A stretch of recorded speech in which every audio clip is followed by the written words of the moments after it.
દિયા interview માટે જાસ તો છે ને થોડીક લખવાની પ્રેક્ટિસ કરીને જાજે.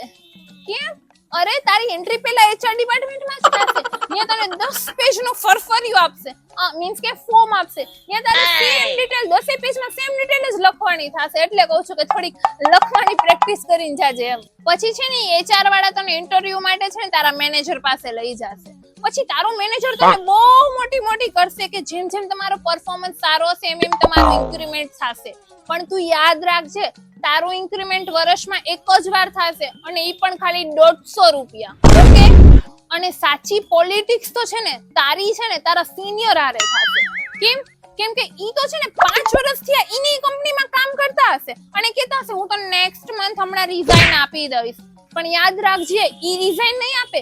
નેક્સ્ટ મંથ ઈ તને રિઝાઇન અપાડાવી દેશે પણ ઈ પોતે ઈની કંપનીમાં જ કામ કરતા હશે. અને હા, હજી એક ઇમ્પોર્ટન્ટ વાત, ઓફિસમાં તું ગમે ત્યાં જઈશ ને ત્યાં એક જાડિયો તો હશે જ, તો એનાથી બચીને રહેવાનું. ઓકે? સારું, ચાલ, બેસ્ટ ઓફ લક.